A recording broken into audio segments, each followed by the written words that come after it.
queridos irmãos e irmãs, vamos para a nossa 13ª semana Fé e Milagres, ok?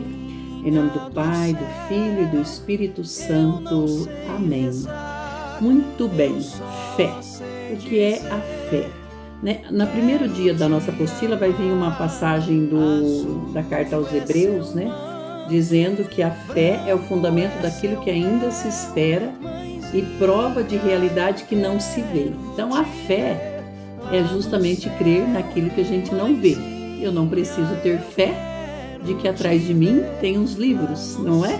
Eu estou vendo. Então a fé é acreditar naquilo que nós não estamos vendo, acreditar nas promessas de Deus, mesmo sem tê-las experimentado ainda.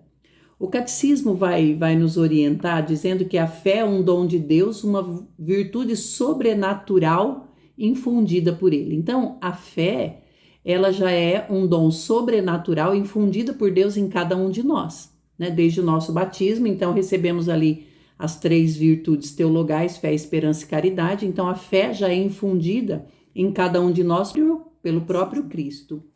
Então a fé é uma virtude que o próprio Deus infunde em nós, para que a gente possa crer naquilo que a gente ainda não viu, O que move também é a esperança, A esperança naquilo que a gente ainda não alcançou, mas a nossa esperança tá, vamos lá dizer, Nossa esperança tá no mundo vindouro, não nesse daqui. Então a gente já sabe, Qual é o nosso fim, vamos dizer assim.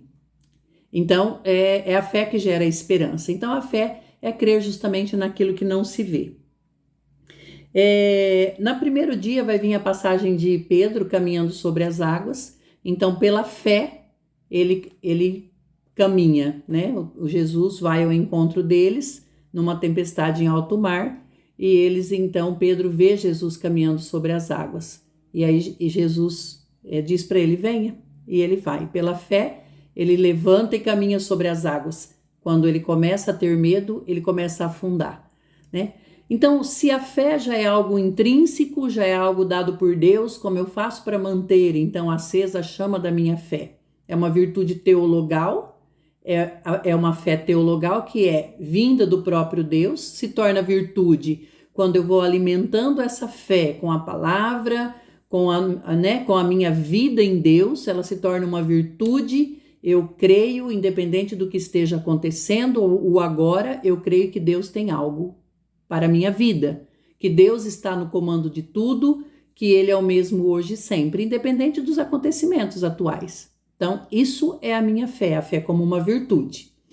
A apostila vai trazer para nós a fé como um dom carismático, como um dom, como um carisma.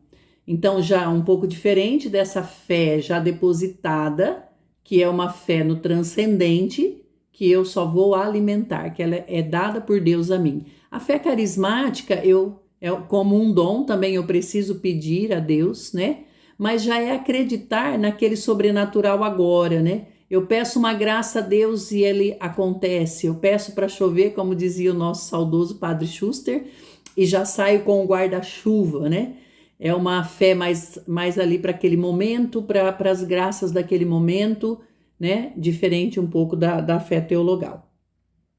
A apostila vai trazer um pouquinho sobre a carta de São Paulo aos Hebreus, Onde ele vai falar da fé de Abraão.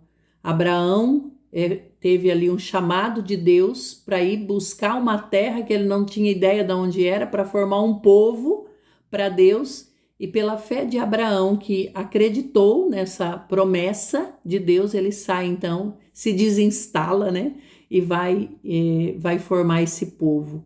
Então é uma história muito bonita dessa fé que chega até nós, de um povo que caminhou, caminhou a longo tempo sem enxergar, sem ver ali na frente o que seria, mas acreditou. Então é muito bonita essa história também de Abraão. Então, trazendo ali para a nossa apostila, mais uma passagem, eu acho linda a passagem que está no 3º dia da Cananeia, que ela vai em busca de Jesus e tem um diálogo ali nessa passagem, E Jesus diz que o pão é para os filhos, que Jesus veio para o povo escolhido, E ela olha e diz, mas o pão que cai da mesa, os cachorrinhos comem.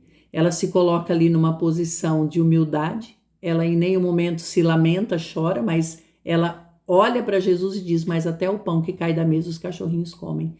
E então Jesus olha para ela e diz, né? Grande é a sua fé. Ela acreditou, mesmo Jesus olhando para ela e dizendo que não era o momento, né? Então, assim, a gente vai perceber, e aí a filha dela é curada, obviamente. Então, a gente vai ver, vai perceber que a fé, ela é necessária, ela precisa ser pré-existente ali para que os milagres aconteçam. Todos os milagres relatados na palavra, na Bíblia, no texto bíblico, vai dizer: a tua fé te salvou, a tua fé te curou, eu preciso acreditar. A gente viu lá atrás, né, sobre as curas. Pode ser que não seja a fé da própria pessoa em alguns momentos, mas a fé de alguém que está ali, né, rezando também.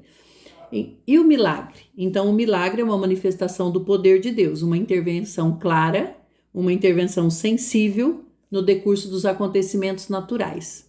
Então, o milagre é algo que acontece ali na hora, né?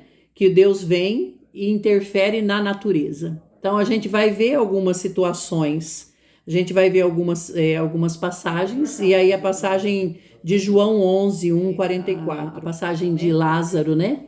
De Lázaro que ressuscitou, que Jesus ressuscita Lázaro. Então, uma intervenção clara ali na ressurreição. Mas o bonito dessas passagens e da história do povo de Deus, né? É que a gente volta naquela passagem, que quem crê fará as obras que Jesus fez e fará ainda maiores, porque ele vai para junto do Pai. Então, nós hoje somos os discípulos. Então, vai vir uma passagem em que Paulo estava pregando e Eutico cai, né? Cai do telhado no 3º andar e diz o texto bíblico que ele morreu. Então, Paulo se debruça sobre ele e ele torna a viver. Então, gente, os milagres não são só para Jesus ou para o povo antigo, mas para os discípulos de Jesus. Então, hoje, para nós, o carisma de milagres também, não é?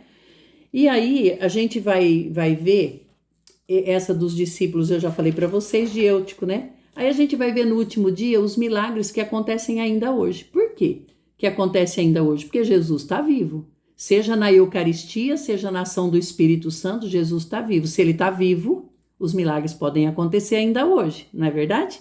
Então, a gente vai ver no último dia os milagres eucarísticos e os milagres dos corpos incorruptos. E aí você pode até, se você quiser pesquisar mais alguns fatos, se você colocar no Google, tem inúmeros casos de tantos os milagres eucarísticos. Aqui a gente citou o Lanciano, que é um dos mais antigos que se tem notícia, né? E o Corpus Incorruptus foi citado na apostila Santa Catarina de Labouré, que é a santa que viu Nossa Senhora das Graças, e o corpo dela está incorrupto, né, do lado direito do altar do Santuário de Nossa Senhora das Graças, na França. Então, são os milagres que acontecem ainda hoje, porque Jesus está vivo na Eucaristia, está vivo na igreja. Quando a palavra é colocada em prática, ela se torna viva, eficaz. Então, os milagres acontecem. Que o Senhor nos ajude, que o Senhor nos ensine a acreditarmos, a termos fé e a também pedirmos os milagres que o mundo hoje precisa, né? Que sejamos canais dessa graça. Louvado seja nosso Senhor Jesus Cristo, para sempre seja louvado. Em nome do Pai, do Filho e do Espírito Santo. Amém.